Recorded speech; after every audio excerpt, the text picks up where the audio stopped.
Hello students.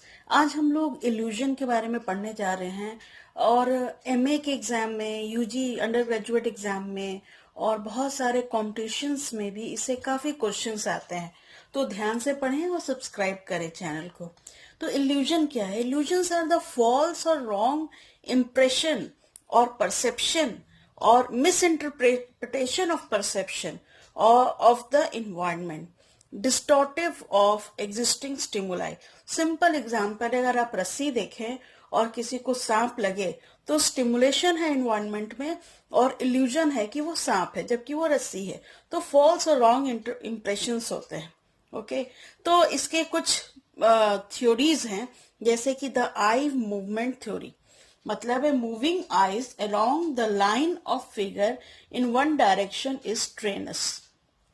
Second theory है the empathy theory, emotional bias of the observer. जैसे example, जो सांप से किसी को बहुत ज्यादा डर लगता है तो उसको वो जो डर है कहीं ना कहीं वो बायसनेस आ जाता है स्टिमुलस रस्सी के लिए और वो उसको सांप समझता है।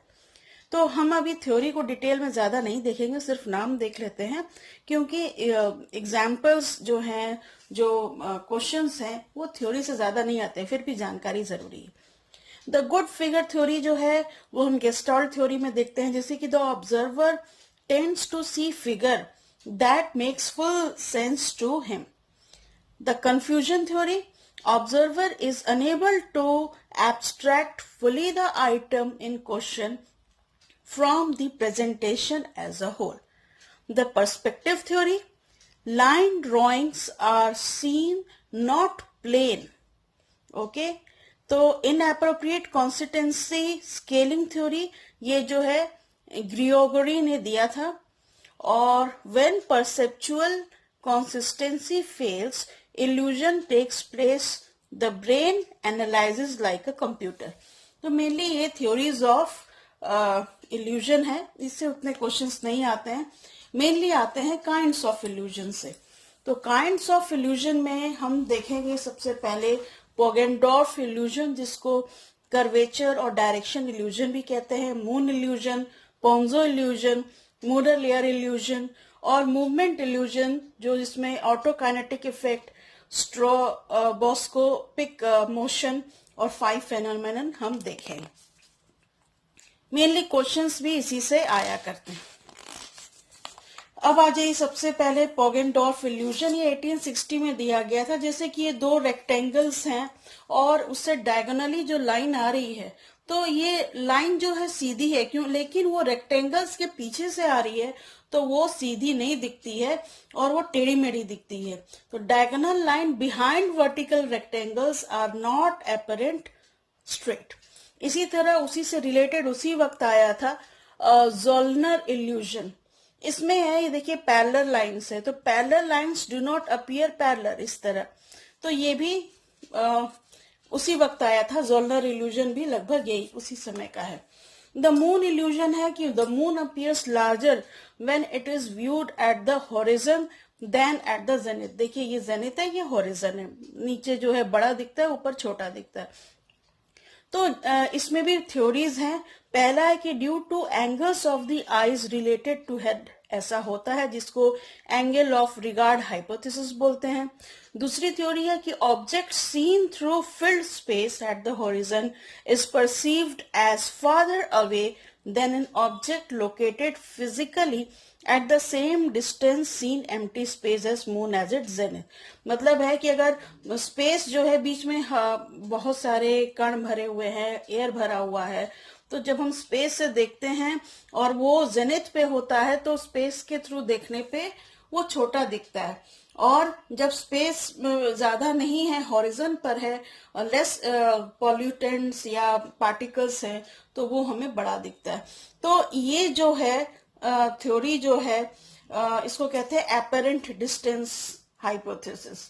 थर्ड है the perceived size of an object depends not only on it's retinal size but also on the size of its immediate visual surround.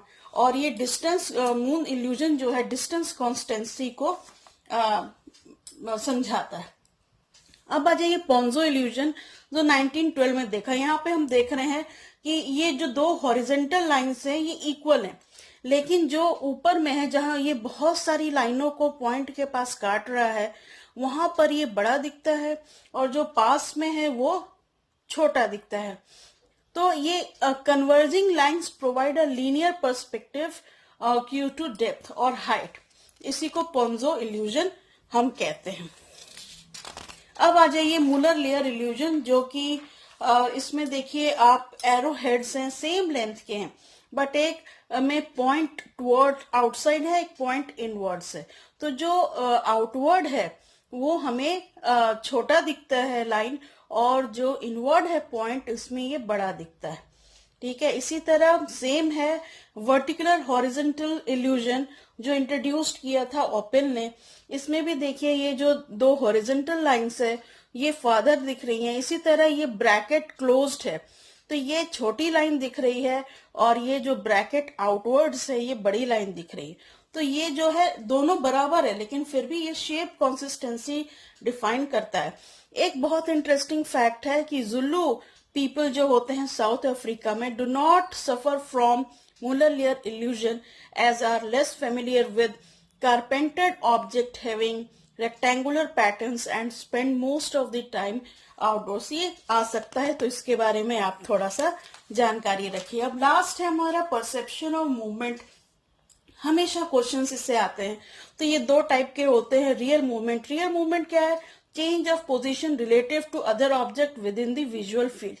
इसमें eye moves to allow object और follow object. Object move rods and cones of retina stimulated. हमने देखा है कि जब हम एक train में बैठे रहते हैं और दूसरी ट्रेन चलती है स्टेशन के प्लेटफॉर्म के उस पार, तो हमें लगता है कि हमारी ट्रेन चल रही है। तो ये जो हुआ रियल मूवमेंट हो रहा है और हमें ये चेंज होता है पोजीशन, तो हमें लगता है हमारी ट्रेन चल रही है। दूसरा है एपरेंट मोशन, जो कि इल्यूजन मूवमेंट है। Perception of movement without any movement, इसीलिए इल्यूजन है।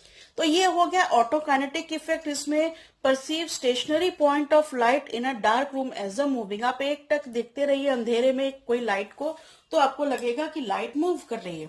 इसी तरह आ जाता है स्ट्रोबोस्कोपिक मोशन।